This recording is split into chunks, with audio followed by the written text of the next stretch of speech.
जो नेहरू पुतळा चौकातला हा ऐतिहासिक क्षण या ठिकाणी काळी आणि पिवळी मारबत जी आहे त्याचं मिलन या ठिकाणी होत आहे, गळाभेट या ठिकाणी होत आहे। हे दृश्य आपण बघू शकतो। पिवळी मारबत ही समृद्धीचं प्रतीक म्हणून पिवळी मारबतकडे बघितलं जातं, समृद्धी सुख शांतीचं प्रतीक। आणि काळी मारबत ही समाजातल्या वाईट रूढी परंपरा जी आहे त्याचं प्रतीक म्हणून काळी मारबत जी आहे ती या ठिकाणी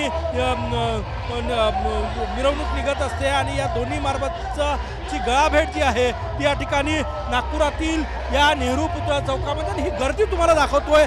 लाखोच्या संख्येने लोक आहे, हा उत्साह आहे या ठिकाणी नृत्यावर थिरकताना दिसतंय। बघा जिकडे तुमची नजर जाईल तिथपर्यंत लोक हा ऐतिहासिक उत्सव पाहायला नागपुरात या ठिकाणी आलेले आहेत। आणि आपण बघू शकतो 1880 मध्ये काळ्या मारबतची सुरुवात झाली। भोसलेकालीन बाकाबाही इंग्रजांना फितूर झाली होती। आणि हे बघा हे दृश्य या ठिकाणी आता गळाभेट जी आहे ती काळी मारबत आणि पिवळी मारबतची ही गळाभेट या ठिकाणी होत आहे, मिलन होत आहे। आणि त्यानंतर दोन्ही मारबत जी आहे ती सोबत या ठिकाणी हे बघा काळी मारबत जी आहे ती गळाभेट होत आहे, या ठिकाणी मिलन होत आहे काळी आणि पिवळी मारबतचं।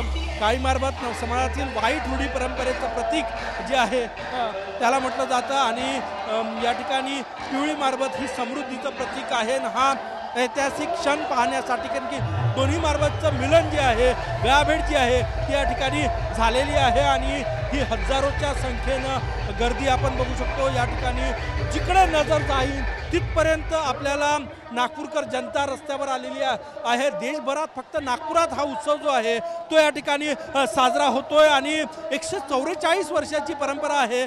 कोरोनाचे 2 वर्ष सोडले तर अखंडितपणे ही परंपरा म्हणजे प्लेगच्या काळातही या ठिकाणी ही मारबत उत्सव जो आहे मिरवणूक या ठिकाणी निघत असते।